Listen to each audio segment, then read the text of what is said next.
So my title is After This. आज का जो संदेश है उसका शीर्षक है इसके बाद। Amen. Many portions of scriptures are there mentioned after this. और वचन में कई जगह हम देखते हैं कि ऐसा कहा गया है कि इसके बाद या इस चीज होने के बाद। You know, life is divided into two parts. और जीवन भी जैसे दो हिस्सों में बटा हुआ होता है, Before and after. पहले और बाद में। Amen. Amen. Before and after. पहले और बाद में। Even in our life, you know what, before, when I look at my marriage of almost 30 years, so different. और मैं अपने जीवन में भी देखूं कि जब हमारी शादी को 30 साल से ऊपर हो गया, लेकिन जो पहले का समय हम सोचते हैं So different. और कितना अलग था। Amen. But now, लेकिन अब I'm presently this. अब वर्तमान में इस मुकाम पे हैं। You know, this could go in every aspect of our life. After this moment and divine moment from God. और हमारे जीवन के कई क्षणों में ऐसा होता है कि परमेश्वर का एक अलौकिक क्षण हमारे जीवन में आता है और उसके बाद कुछ अलग होता है, परमेश्वर करता है। It's two powerful words. After this. तो ये जो दो शब्द हैं बहुत ही एक मतलब है इनमें कि इसके बाद। This marks the turning point of yours and mine.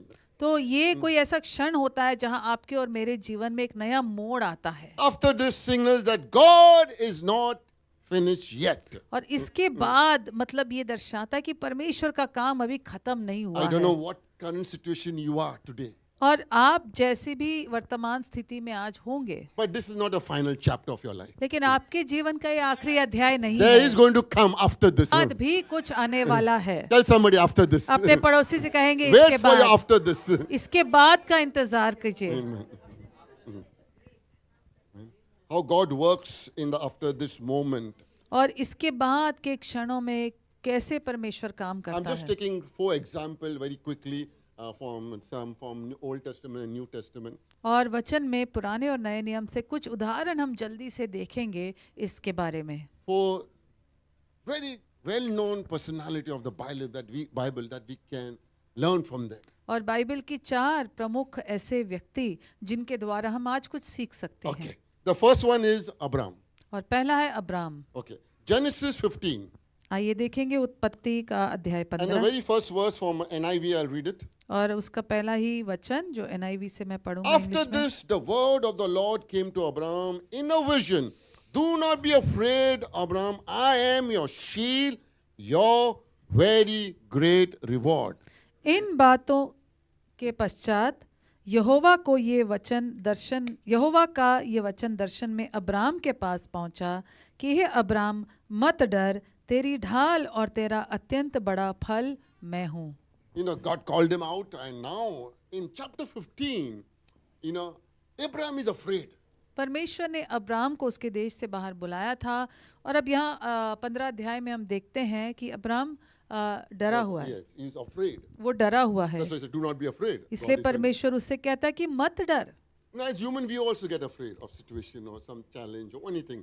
और हम इंसान भी कई बार किसी परिस्थिति और चुनौती की वजह से हमारे अंदर डर आता है। I mean, some gets afraid of cockroaches. कुछ लोगों को तो कॉकरोच से भी डर Or लगता है, any other insect. या कोई और जीव जंतु से भी लोगों को डर And लगता है। couple of reasons why Abraham was afraid. और कुछ कारण है जिसकी वजह से अब्राम इस वक्त वो उस डर में The था। first reason is that Abraham was afraid of retaliation of the 4 kings that he just defeated, bringing Lot back from rescue.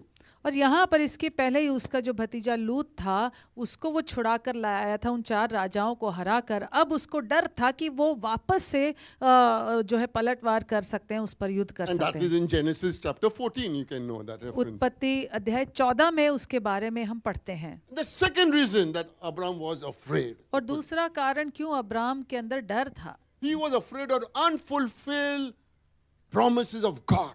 कि परमेश्वर के वादे जो अभी पूरे नहीं हुए थे। In Genesis 12 and Genesis 13, God gave him a promise, and now he's in 15. उत्पत्ति अध्याय 12 और 13 में परमेश्वर ने उसको वादा दिया था और अब हम 15 में आ चुके हैं, अभी तक वो वादे पूरे नहीं हुए हैं। Fear always comes, you know, when any promise or prayer is not answered. और कई बार परमेश्वर के कोई वादा या हमारी कोई प्रार्थना का उत्तर नहीं मिलता है तो डर आता है। Amen. And lastly, और अंत में Abraham feared the future of his legacy. Abram को अपने वंश के भविष्य का डर था। Abraham said, I am old, Lord.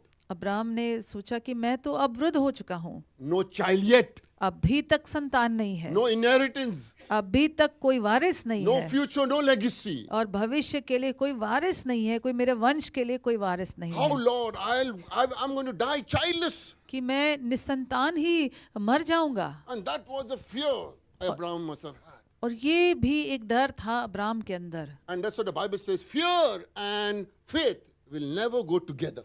लेकिन जैसे वचन के अनुसार हम देखते हैं कि डर और विश्वास दोनों एक साथ नहीं चल सकते। If you have fear, अगर डर है then absence of faith. मतलब विश्वास नहीं Can I है, get an amen? Amen. But if you have faith, लेकिन अगर विश्वास है absence of fear. तो डर के लिए जगह नहीं है। And the Lord is telling Abraham, और प्रभु जो है अब्राहम से कह रहा है यहोवा do परमेश्वर not be afraid, Abraham. कि अब्राहम मत डर। Amen. Tell somebody, don't be afraid. अपने पड़ोसी से कहेंगे मत डर, Because Lord is with you. क्योंकि परमेश्वर आपके It's साथ the word है। of the Lord. ये परमेश्वर का You वचन है, need to hear. इसे हमें सुनना है। Do not be afraid. मत डर, It could be a small thing, चाहे छोटी सी परिस्थिति हो, but the enemy will, no, he will enlarge it. It's a big thing. लेकिन शत्रु जो है छोटी बात को भी बहुत बड़ी करके हमारे सामने रखता है। And then the Lord said, I am your shield. और परमेश्वर अब्राहम से कहता है कि मैं तेरी ढाल हूँ, Means I am your defender. मतलब मैं तेरा रक्षक हूँ, I am your keeper.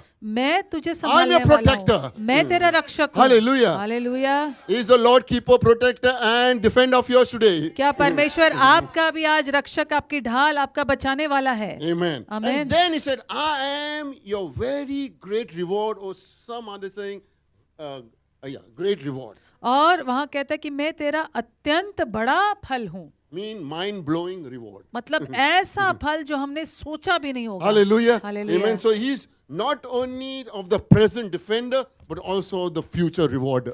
कि वर्तमान में वो सिर्फ हमारा रक्षक ही नहीं, लेकिन भविष्य में हमारा प्रतिफल देने वाला भी So परमेश्वर है। God is encouraging Abraham, saying, I am your full assurance. और परमेश्वर अब्राहम को ये आश्वासन दे रहा है, भरोसा दे रहा है कि मैं तेरे लिए पूरी तरह काफी हूँ, Don't fear. कि तू मत डर। Amen. Our assurance today is in the Lord. आज Hallelujah. हमारा भी भरोसा, हमारा आश्वासन प्रभु में है, Amen. It's Amen. full guarantee. कि वो पूरी गारंटी है He will never परमेश्वर leave में। you. Jesus said, I'll never leave you. यीशु ने कहा मैं तुम्हें कभी नहीं छोड़ूंगा। But what God told him, Abraham, you obey me joyfully and fearfully. लेकिन परमेश्वर सिर्फ यही चाहता था कि अब्राहम उसके आज्ञाकारिता में चले, बिना डर के और आनंद पूर्वक। Amen.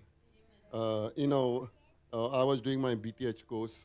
और जब मैं अपना BTH का कोर्स कर रहा था, Last year was my graduation. It started in lockdown and it took, from 3 years, it took almost 5 years. Lockdown में शुरू हुआ था और 3 साल लगने थे, लेकिन उसको 5 साल लग गए और पिछले साल ही पूरा हुआ। And beginning of that course, I said, Lord, I want to stand first. और कोर्स की शुरुआत में मैंने कहा था कि प्रभु मुझे इसमें प्रथम आना है। In my academic years and, always last. और Or red mark, just grace mark, passing. School की पढ़ाई में तो मुश्किल से बस पास होते थे, ऐसी स्थिति थी। And this was a challenge for me. और मेरे लिए एक चुनौती थी, But I wrote it down. लेकिन मैंने इस बात को लिख कर रखा Lord, can I come first? कि प्रभु क्या मैं इसमें पहले स्थान पे आ सकता And हूँ? there were many senior, because online, no, it came even outside India, so people enroll. और ऑनलाइन का इस कोर्स की शुरुआत हुई थी, तो देश विदेश से कई लोगों ने इस कोर्स में हिस्सा लिया हुआ था। But I had to work hard. मुझे बहुत मेहनत करनी पड़ी।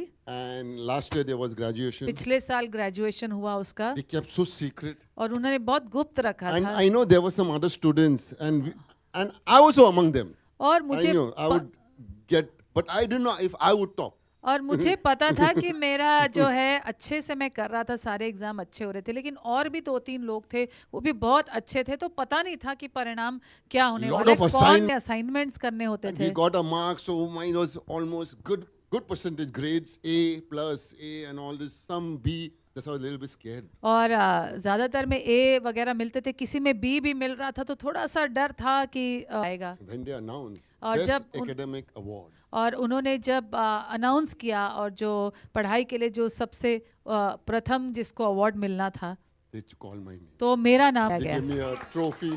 और उसके लिए मुझे एक इनाम मिला, Just a ट्रॉफी मिली। trophy. But what happened? I had written and I had prayed, "Lord, I know you are with me, but I had to do my part. और मेरे लिए एक चुनौती थी, लेकिन मैंने उस चीज को लिख कर रखा था, प्रार्थना की थी, मेरी इच्छा थी और मुझे उसके लिए कड़ी मेहनत भी करनी पड़ी, लेकिन परमेश्वर ने उस चीज को पूरा किया। Amen. So first is what is assurance in obedience to God. God is with you like God was with Abraham. तो जिस तरह परमेश्वर अब्राहम के साथ था, उसी तरह परमेश्वर हमारे साथ है। हम उस आश्वासन में रहें और आनंद पूर्वक उसका आज्ञा पालन करें।